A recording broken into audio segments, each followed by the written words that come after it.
Hello student, आप लोग कैसे हैं। आशा करते हैं आप लोग अच्छे होंगे। तो स्वागत है आपका अपना यूट्यूब चैनल सक्सेस गेटिव पॉइंट में।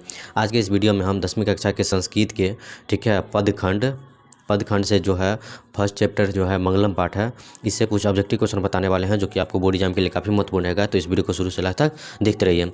चैनल पर नहीं तो चैनल को सब्सक्राइब कर दे, बेल आइकन को भी दबाएं ताकि इस टाइप की वीडियो जब भी अपलोड करें तो सबसे पहले आप तक पहुँचे।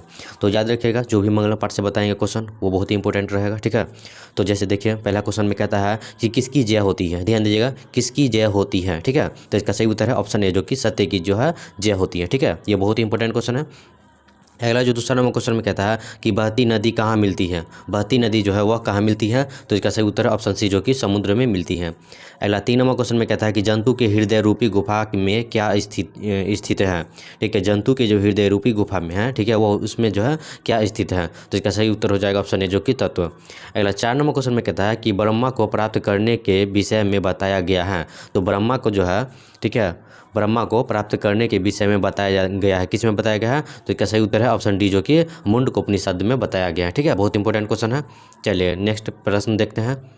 अगला जो प्रश्न है 5 नंबर कहता है कि मंगलम जो है कहाँ से संकलित है। मंगलम जो पाठ लिया गया, ठीक है, वह कहाँ से संकलित है। बहुत ही इंपॉर्टेंट क्वेश्चन है। ठीक है, तो इसका सही उत्तर है ऑप्शन सी, जो कि उपनिषद से लिया गया है। अगला 6 नंबर क्वेश्चन में कहता है कि मंगलम पाठ में कितने मंत्र हैं। मंगलम पाठ में जो है कितने मंत्र होते हैं। ठीक है, तो आप लोग को मालूम होना चाहिए 5 मंत्र होते हैं, तो इसका सही उत्तर है ऑप्शन बी, जो कि पंच। ठीक है, अगला 7 नंबर क्वेश्चन में कहता है कि उपनिषद के रचनाकार कौन है। उपनिषद के जो रचनाकार है वह कौन है, बहुत इंपॉर्टेंट है, तो इसका सही उत्तर है ऑप्शन सी, जो कि महर्षि वेदव्यास है।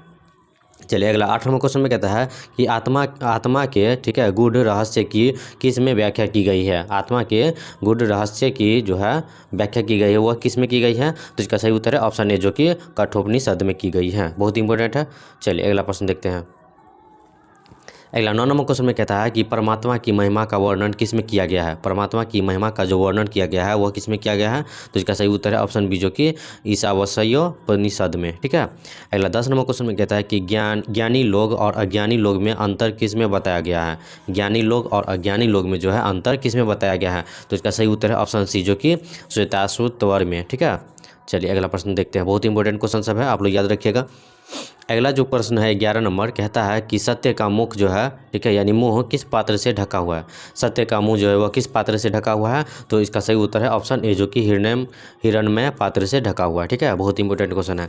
अगला 12 नंबर क्वेश्चन में कहता है कि सत्य का खजाना कहाँ है। सत्य का जो खजाना है वह कहाँ है, तो इसका सही उत्तर हो जाएगा ऑप्शन सी, जो कि देवलोक में सत्य का खजाना है। ठीक है, बहुत इंपॉर्टेंट है। अगला 13 नंबर क्वेश्चन में कहता है कि मंगलम पाठ के रचनाकार कौन है। मंगलम पाठ के जो रचनाकार है वह कौन है, तो आप लोग को मालूम होगा मंगलम पाठ के जो रचनाकार है वह महर्षि वेदव्यास है, तो इसका सही उत्तर हो जाएगा ऑप्शन सी, जो कि महर्षि वेदव्यास है।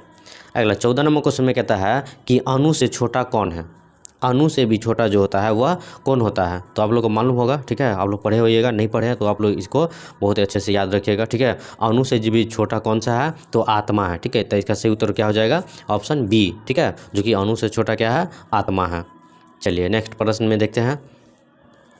अगला 15 नंबर क्वेश्चन में कहता है कि देवलोक का मार्ग किससे प्राप्त होता है। देवलोक का जो मार्ग होता है वह किससे प्राप्त होता है। ठीक है, तो किससे प्राप्त होता है, तो इसका सही उत्तर है ऑप्शन ए, जो कि सत्य से प्राप्त होता है। ठीक है, देवलोक का जो मार्ग है वह किससे प्राप्त होता है, तो सत्य से प्राप्त होता है, आप लोग याद रखिएगा।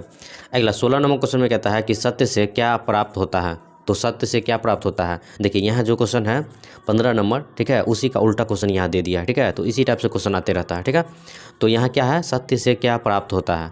यहाँ जो है देवलोक का मार्ग जो है किससे प्राप्त होता है, सत्य से, तो इसका सत्य से क्या प्राप्त होता है, तो देवलोक प्राप्त होता है, तो इसका सही उत्तर क्या हो जाएगा ऑप्शन सी हो जाएगा। ठीक है, जो कि देवलोक प्राप्त होता है किससे, तो सत्य से, आप लोग याद रखिएगा, बहुत इंपॉर्टेंट क्वेश्चन है। अगला 17 नंबर क्वेश्चन में कहता है कि मृत्यु को बस में कौन कर लेते हैं। मृत्यु को जो है बस में कौन कर लेते हैं, तो मृत्यु को जो है बस में विद्वान लोग कर लेते हैं, आप लोग को मालूम होगा। ठीक है, तो इसका सही उत्तर क्या हो जाएगा ऑप्शन सी, जो कि विद्वान। ठीक है, चलिए नेक्स्ट प्रश्न देखते हैं। अगला जो 18 नंबर क्वेश्चन में कहता है कि मंगलम पाठ का प्रथम मंत्र, मंगलम पाठ का जो प्रथम मंत्र है, ठीक है, किस उपनिषद से लिया गया है। मंगलम पाठ का जो प्रथम मंत्र है वह किस उपनिषद से लिया गया है, तो आप लोगों को मालूम होगा किस उपनिषद से लिया गया है, तो इसका सही उत्तर है ऑप्शन सी, जो कि ईशावास्योपनिषद से लिया गया है। ठीक है, कौन सा, तो ईशावास्योपनिषद से लिया गया है। क्या चीज़, तो मंगलम पाठ का प्रथम मंत्र लिया गया, आप लोग याद रखिएगा। ठीक है, मंगलम पाठ का प्रथम मंत्र जो है वह ईशावास्योपनिषद से लिया गया है। चलिए 19 नंबर क्वेश्चन में कहता है कि उपनिषद में किस महिमा का वर्णन किया गया है। उपनिषद में जो है किस महिमा का जो है वर्णन किया गया है। तो आप लोग को मालूम होगा उपनिषद में जो है परम पुरुष का वर्णन किया गया है, तो इसका सही उत्तर क्या हो जाएगा, ऑप्शन डी हो जाएगा। ठीक है, जो कि उपनिषद में जो है परम पुरुष महिमा का वर्णन किया गया है। बहुत इंपॉर्टेंट क्वेश्चन है।